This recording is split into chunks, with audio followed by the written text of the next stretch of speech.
നമസ്കാരം, മലയാളി വാർത്തയിലേക്ക് സ്വാഗതം. കേരളത്തിൽ ആണവ നിലയങ്ങൾ സ്ഥാപിക്കാൻ ഒരുങ്ങിയാൽ വൻ പ്രതിഷേധം നേരിടേണ്ടി വരുമെന്ന തിരിച്ചറിവിൽ സംസ്ഥാന സർക്കാർ കരുക്കൾ നീക്കുകയാണ്. ഈ സാഹചര്യത്തിലാണ് കേരളത്തിലെ തോറിയം ഉപയോഗിച്ച് കേരളത്തിന് പുറത്ത് ആണവ നിലയം എന്ന ആശയം ഉയർത്തുന്നത്. യൂണിറ്റിന് ₹1 വൈദ്യുതി നിർമ്മാണമാണ് കേരളത്തിന്റെ ലക്ഷ്യം. അതിനിടെ കേരളത്തിൽ ആണവ വിരുദ്ധ കൺവെൻഷനും തുടങ്ങിക്കഴിഞ്ഞു. അണുബോംബുകൾ കൊണ്ടു നടക്കാൻ പറ്റുമെങ്കിൽ ആണവ നിലയങ്ങൾ ഉറപ്പിച്ചു വെച്ച അണുബോംബാണ്. രണ്ടിലും പ്ലൂട്ടോണിയം ആണ് പ്രധാനമായി ഉപയോഗിക്കുന്നതെന്ന് കൂടകുളം SP ഉദയകുമാർ പറഞ്ഞു. ചീമേനിയിൽ നടന്ന ആണവ വിരുദ്ധ കൺവെൻഷൻ ഉദ്ഘാടനം ചെയ്യുകയായിരുന്നു അദ്ദേഹം.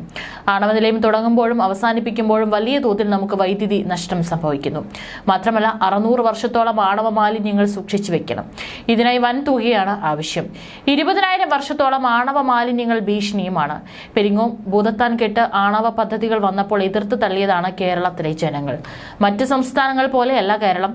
ഇവിടെ ഇത് തടയാൻ പറ്റുന്നില്ലെങ്കിൽ ഇനി എവിടെയും തടയാൻ കഴിയില്ലെന്നും SP ഉദയകുമാർ പറഞ്ഞു. ഡോക്ടർ D സുരേന്ദ്രനാഥ് അധ്യക്ഷനായി. N സുബ്രഹ്മണ്യൻ, സുഭാഷ് ചീമേനി, K രാമചന്ദ്രൻ തുടങ്ങിയവരും സംസാരിച്ചു. ചീമേനിയിൽ ആണവ നിലയത്തിന് കേന്ദ്രം അനുകൂല നിലപാടിലാണ്. ഇതിനിടെയാണ് ചീമേനിയിൽ നിന്ന് പ്രതിഷേധം തുടങ്ങുന്നത്. കേരളത്തിൽ ആണവ വൈദ്യുതി നിലയം സ്ഥാപിക്കാൻ സംസ്ഥാന സർക്കാർ ആലോചിച്ചിരുന്നു. നിലവിൽ തമിഴ്നാട്ടിലെ കൽപ്പാക്കത്ത് 32 മെഗാവാട്ട് വൈദ്യുതി ഉൽപ്പാദിപ്പിക്കുന്ന തോറിയം അധിഷ്ഠിത വൈദ്യുതി നിലയം സ്ഥാപിച്ചിട്ടുണ്ട്. ബാബ അറ്റമിക് റിസർച്ച് സെന്ററാണ് ഇത് വികസിപ്പിച്ചെടുത്തത്. ഈ സാങ്കേതിക വിദ്യയിൽ പ്രവർത്തിപ്പിക്കുന്ന തോറിയം അധിഷ്ഠിത ആണവ നിലയം സ്ഥാപിക്കുന്നതിന്റെ സാധ്യത പരിശോധിക്കണമെന്നും സംസ്ഥാനം കേന്ദ്രത്തോട് ആവശ്യപ്പെട്ടിട്ടുണ്ട്. മാസങ്ങൾക്ക് മുമ്പ് ഡൽഹിയിൽ നടന്ന ഊർജ്ജ മന്ത്രിമാരുടെ യോഗത്തിലും തോറിയത്തെക്കുറിച്ച് കേരളം പരാമർശിച്ചിരുന്നു. അന്ന് കേരളത്തിൽ നിന്ന് ഖനനം ചെയ്തെടുക്കുന്ന തോറിയം കൽപ്പാക്കത്തെ ആണവ കേന്ദ്രത്തിൽ എത്തിക്കുന്നതിന്റെ സാധ്യതകളാണ് കേരളം പരാമർശിച്ചത്. ഇതിന് കേന്ദ്ര ഊർജ്ജ മന്ത്രാലയം അനുകൂലമായ സമീപനമാണ് സ്വീകരിച്ചത്. നിലവിൽ ഗുണനിലവാരമുള്ള തോറിയം കേരള തീരത്ത് കാര്യമായി ഉണ്ടെന്നും സംസ്ഥാനം ചൂണ്ടിക്കാട്ടുന്നു. തോറിയം അധിഷ്ഠിത ആണവ നിലയം വരുന്നതിന് വലിയ പ്രതിസന്ധികൾ മറികടക്കേണ്ടതുണ്ട്. പരിസ്ഥിതിവാദികളുടെ അടക്കം എതിർപ്പുകൾ സർക്കാരിനെ നേരിടേണ്ടി വന്നേക്കാം. കേരളത്തിൽ നിലവിൽ ആണവോർജ്ജ നിലയമില്ല. ആണവ വൈദ്യുതി നിലയങ്ങളോട് സംസ്ഥാനത്ത് പൊതുവായി എതിർപ്പുയരുന്ന സാഹചര്യമാണ് ഉള്ളത്. ഇത് മനസ്സിലാക്കിയാണ് കേരളത്തിന് പുറത്ത് ആണവ നിലയം പുതുതായി സ്ഥാപിക്കാമെന്ന നിർദ്ദേശം കേരളം വയ്ക്കുന്നത്. ലോകത്തെ തോറിയം നിക്ഷേപത്തിന്റെ 90% ഇന്ത്യയിലാണ്. കേരള തീരത്തെ കരിമണലിൽ 2 ലക്ഷം ടൺ തോറിയം നിക്ഷേപമുണ്ടെന്നാണ് കണക്കാക്കുന്നത്. ലോകത്തിൽ വെച്ച് ഏറ്റവും നിലവാരമുള്ള തോറിയം നിക്ഷേപമുള്ള മണലും കേരളത്തിലേതാണ്.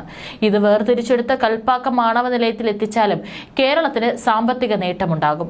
ആണവ നിലയത്തിന് നിരവധി കടമ്പകൾ കടക്കേണ്ടതുണ്ടെങ്കിലും കുറഞ്ഞ നിരക്കിൽ വൈദ്യുതി ഉൽപ്പാദിപ്പിക്കാൻ കൽപ്പാക്കം ആണവ നിലയത്തിന് കേരളത്തിൽ നിന്നുള്ള തോറിയം സഹായകരമാകും. ലോകത്തെ തോറിയം ശേഖരത്തിന്റെ 30% കേരള കടൽ തീരത്താണ്. കേരള തീരത്ത് 2 ലക്ഷം ടൺ തോറിയം നിക്ഷേപമുണ്ടെന്നാണ് കണക്കാക്കുന്നത്. കൂടുതൽ തോറിയം നിക്ഷേപമുള്ളത് ചവറ തീരത്തെ കരിമണലിലാണ്. ഇത് ഉപയോഗപ്പെടുത്തിയാൽ കുറഞ്ഞ ചെലവിൽ വൈദ്യുതി ഉണ്ടാക്കാമെന്ന നിർദ്ദേശമാണ് സംസ്ഥാനം സമർപ്പിച്ചത്. തോറിയം അടിസ്ഥാനമാക്കിയുള്ള ആണവ നിലയം ബാബ അറ്റോമിക് റിസർച്ച് സെന്റർ കൽപ്പാക്കത്ത് സ്ഥാപിച്ചിട്ടുണ്ട്. കേരളത്തിൽ നിന്നുള്ള വിദഗ്ധ സംഘം ഈ നിലയം സന്ദർശിച്ച് സാധ്യതാ പഠനം നടത്തിയിരുന്നു. യുറേനിയം 35 റിയാക്ടറിൽ തോറിയം നിക്ഷേപിച്ച് പ്രവർത്തിപ്പിച്ചാൽ യുറേനിയം 233 ഐസോട്ടോപ്പ് ലഭ്യമാകും. ഇതിനെ ശുദ്ധീകരിച്ച് കൃത്രിമമായി ആണവോർജ്ജം ഉൽപ്പാദിപ്പിക്കുന്നതാണ് കൽപ്പാക്കം മാതൃക. ഇതിന് അനുയോജ്യമായ തോറിയം ശേഖരമാണ് കേരളത്തിലുമുള്ളത്.